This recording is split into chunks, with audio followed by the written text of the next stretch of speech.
Hello, welcome to Let's Go Farming, and this particular episode is dedicated to all Zambian farmers out there. We are at Southern Province Agriculture and Commercial Show. We'll be showcasing different farmers here. Stay tuned.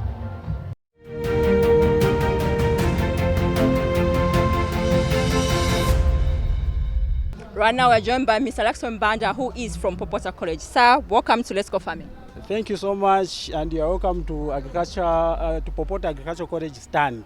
Okay, so kindly explain to the viewers out there and show them what you do as a college. Okay, as a college, we are training students in agricultural extension.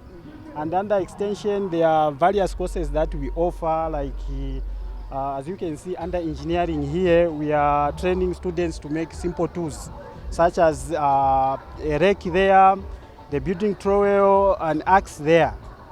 Then from there, we have also under engineering department, also we are doing leveling. Yes, we are using this machine called cane level to level in case we want to install some irrigation equipment or machinery, or even you want to lay pipes. We use this machine to level the field so that you lay the pipe in a proper way. Apart from engineering, also we have horticultural department also, which is under crops, which we are doing banana production as well as vegetable production. Banana production, as a college, we have 3 hectares of bananas we are supplying in Choma. And this variety that you are seeing here of banana is Sweet Williams. It takes about 9 months for it to fruit. Then thereafter, it takes about 3 months for it to be ready for harvest. So from there are processing stages that it undergoes for it to be ripe, then you start selling. Then under the same, we have eggplants, which falls under horticulture. Also, we produce eggplants here. And these, they are produced by our students. Everything that you are seeing here, they are produced by our students.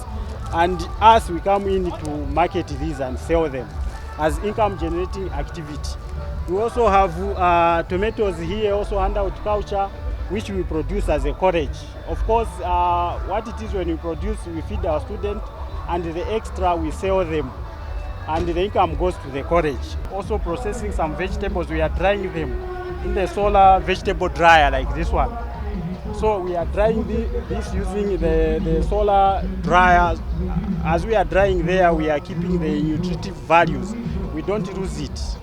So we are telling farmers that they should use this one, because this one you are not going to lose the nutrients inside it. Yes. Then this side we are producing.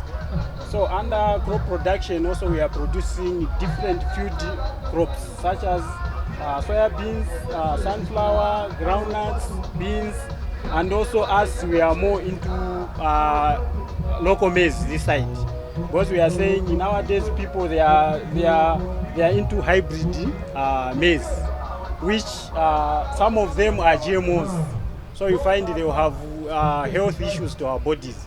So as we have gone back to the local varieties that we are producing, because these we have seen to say they are slowly losing, they are going into extinction. So we are saying let's invest more so that for our future generation, because in future people might not even know to say there was local maize. We want to show you how we protect our crops using the traditional way. We use the local material available. Like this one is a neem spray, which we use the neem leaves together with the water, distilled water. We mix it together under a proportion. So this one, we use it to treat cutworms, aphids, and other eating caterpillars. So like this one, what we do, we put 300 mils in a 15-liter sprayer. Then we mix thoroughly and spray in the field. Of course, we alternate it with the chili spray. Why are we alternating this one? We want to break the resistance which can be there. So this is what we are doing as the Popota Agricultural College. Also, as you can see, the cabbage, also this one, was organically produced with these insecticides that we have shown you. Even the maize that you are seeing, this is the local maize that we are producing as a college. So we are saying as a nation, we need to go back to our roots in terms of our local maize. so that at least we can look at our health. Thank you so much.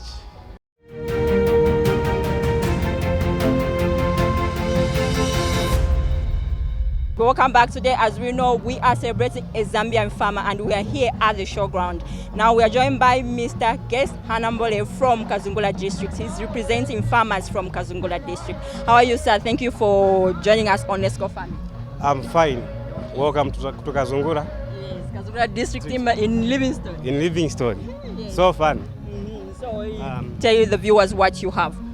As Kazungula, first of all, Kazungula has got about 24 camps, 5 blocks. Now, in Kazungula we do a lot of activities, farming activities. As you can see here, I've got a lot of products that are here. We've got maize stover here, which is gotten from maize after harvest. We used it to feed animals during dry season. We've got also maize bran, which is also got from maize. It is also used to feed things like goats, chicken. We've got green gram pods, which is also used to feed the animals. We've got that is natural grass. Before it dries, you harvest it. It is put here, you press it. There's a presser there, where you also keep it in a cool place. Away from these, we are also involved into smart climate activities. We do reaping using Magoyo reaper there. That is conservation. There's also a component of agroforest. We have got different types of trees there. We've got trees like neem,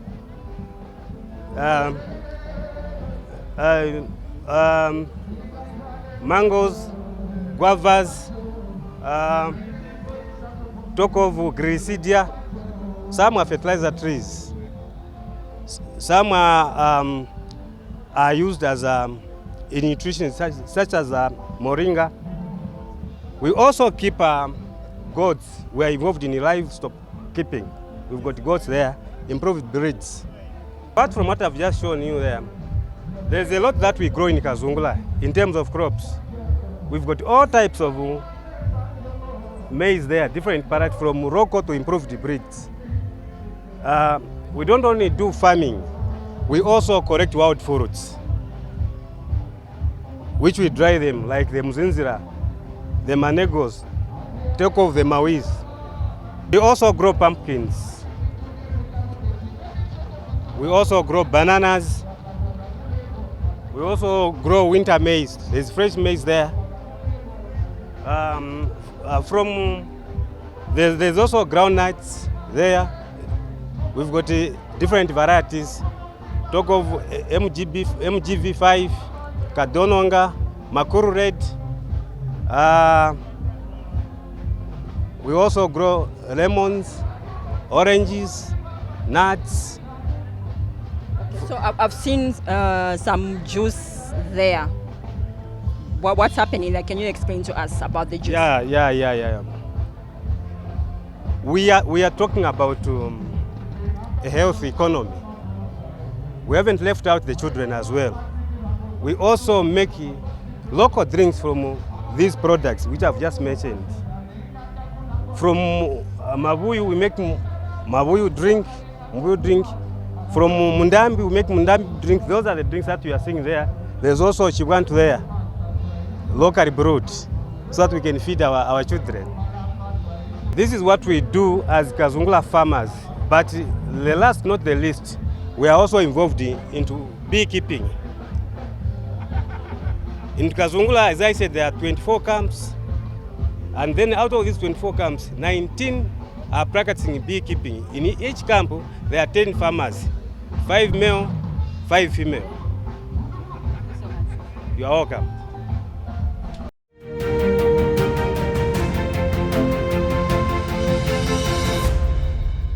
Good afternoon. Welcome to Zambia Institute of Animal Health stand. We are a training institution. We train students in animal health and production. Okay? So today I'm going to talk about the common diseases in poultry that farmers may face that are keeping these chickens. So one of the commonest diseases which is causing problems in chicken is Newcastle disease. Okay, so Newcastle disease can affect either broilers, layers, and including the ducks sometimes, although the ducks sometimes are resistant to the problem. So it's important that there is a program for vaccinations against this Newcastle disease. So, okay, like for example, for broilers, when they at the farm, when they are about 14 days old, you're supposed to vaccinate them against Newcastle. Again, when they are at 28 days old, you repeat vaccination. So if you did that, then you are going to have less challenges in terms of the disease, and the chickens will grow healthy, and they will respond to the nutrition of the chicken. So the other disease which affects the broilers is called Gumboro. So when the birds are one week old, that's from 7 to 10 days, we're supposed to vaccinate them against the Gumboro or infectious basal disease. Okay? So when they are 7 days or 10 days, if we did that, then the chicks will grow well, they will respond to the nutrition. They will grow according to the program of the broilers. There are other diseases like diarrheal diseases and the other bacterial diseases of which a farmer should be ready for control. But basically, Newcastle, Gumboro, and some respiratory diseases are the ones that affect broilers. So we urge the farmers to be prepared when they start keeping poultry. Okay. For the layers, there are several vaccinations as compared to the broilers. Okay. Layers, because they stay long before they start laying eggs. So that the pullet growing stage, we give Marek's disease when they are hatched at the hatchery. Then when they come to the farm, we have to give them Newcastle, we have to give them Gumboro, fowlpox, infectious coryza. There are several vaccination programs that the farmer should follow so that the birds can grow well and they start laying at 18 weeks of age. So the first 18 weeks, the birds is given several vaccinations so that we prevent them from getting sick during the laying period. So during laying period, as long as the farmer can follow a good program on controlling Newcastle, so at least once they start laying, at least once in a month, every month you have to vaccinate against the Newcastle. Then you protect these birds from suffering. Because when they are sick, egg production goes down. When they are sick, they are going to be, they will lose appetite to eat. Then the production also not be okay. So we need them to eat the feed and convert the feed into eggs. So if they have not vaccinated against these diseases, it means the farmer will lose out. So otherwise, in a nutshell, it's very important that the chickens, that is the broilers, layers, ducks, whichever poultry the farmer is keeping on the farm, they need to have a very good program for vaccination. If they are not vaccinated and the disease comes in, then you have to give them antibiotics, okay? So that we clear off, maybe it could be a respiratory problem or a digestive problem. Then when they are okay, that's when we put them on a vaccination program. That way, the chickens will respond. Thank you very much. I'll invite my colleagues so they can talk about the challenges we face in goats in terms of disease. My name's Martin Mapala from Zambia Institute of Animal Health, ZIA, in Mazabuka. It is a training institution which is dealing in training of students. So with me here, I'm just going to talk about the goats, the goat production, the problems that affect goats, and how you can treat and prevent, control the goats' problems. So with the goats, it's just an important practice when you are keeping goats. Goats are supposed to be subjected to managerial practices. From the time a goat is born, it's important that certain things are taken care of.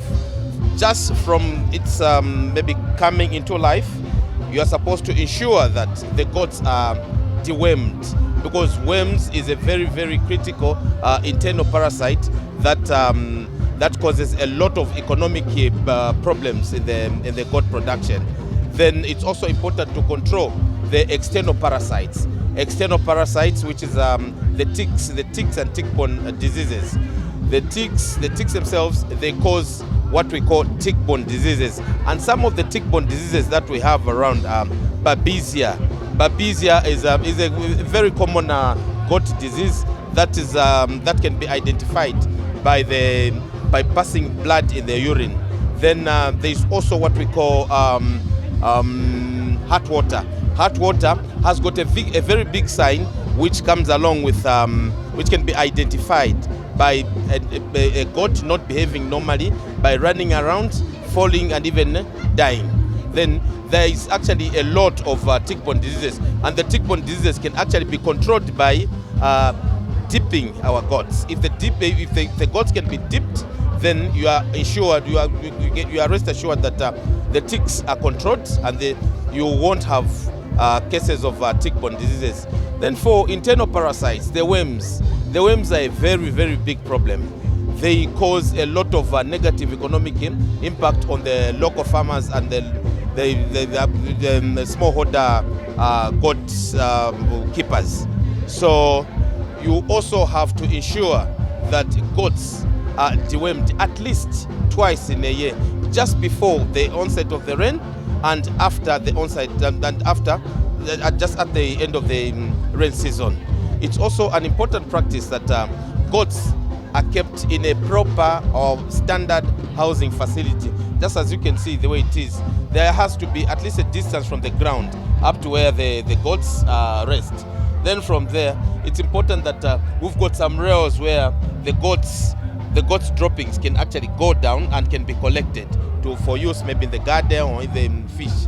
Then even the space in the goat house, it is supposed to be enough space, so much that there is no congestion, because congestion and lack of proper fresh air causes what we call respiratory diseases like pneumonia.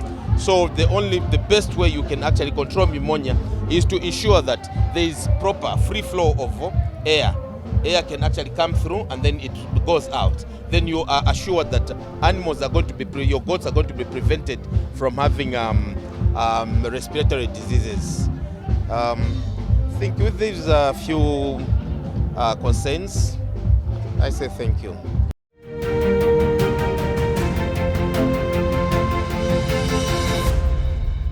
To continue celebrating the Zambian farmer, we are now joined by FSG agronomist Mr. Henry Zulu, who is going to explain to us on what kind of chemicals and fertilizers that you can use on your crops. How are you, sir? I'm okay, how are you? Fertilizer, seed and grain, we've got a wide range of products for our customers. We've got granulars, we've got foliars, we've got soil conditioners. We also have got a program on our own where we go and test soil samples, and we can make fertilizer programs for each crop that is grown in Zambia. Now, on our range of fertilizers, we've separated. The granular ones are those that take time to dissolve. The foliars are those that take quick action.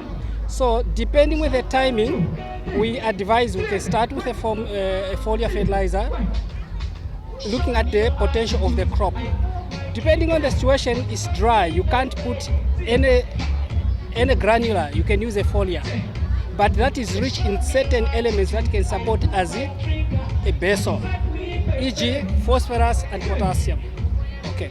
Now, we've got formulas that can support foliar fertilizers, which are good for potassium supplement, phosphorus supplement, nitrogen supplement for different crops, be it vegetables, be it wheat, be it rice, be it sugarcane, be it bananas.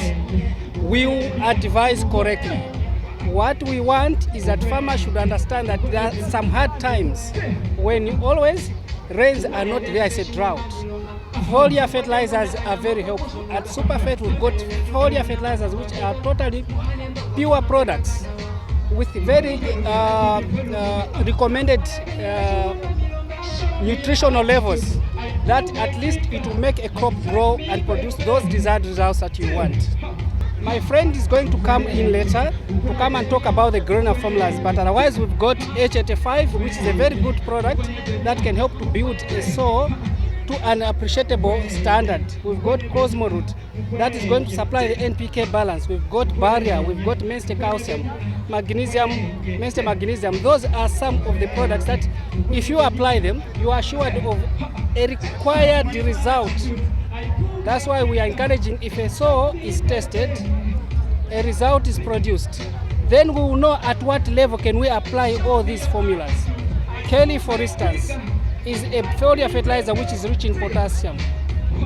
52% potassium and 46% sulfur helps the plant to open up the appetite. It's going to supply the required potassium that is needed for those desired results. I'm going to talk about the granule fertilizers that we stock at FSG Zambia. Some of the granule fertilizers, not all of them. So here with me in the hands, you can see this is just a sample bottle, but this is D-compound. D-compound is the one they use for basal dressing in maize, and it's a very good superior product from us. We also have Super Veg Blend 3. A Veg Blend 3 is onions, is a fertilizer specific for crops that grow in the soil. So things like onion, carrots, beetroot, this is the basal fertilizer that you use for it. Then we have a Veg Blend 5. This Veg Blend 5 is a top dressing for vegetable crops. So we have a different varieties of fertilizers for the different types of vegetables, but they use this one as their main top dressing. It's called Superfet Veg Blend 5. Then we have soya blend. Like I said earlier, we have a variety of fertilizers for all types of crops. So even for soya, we have a soya blend here in my hand. This is applied at the base.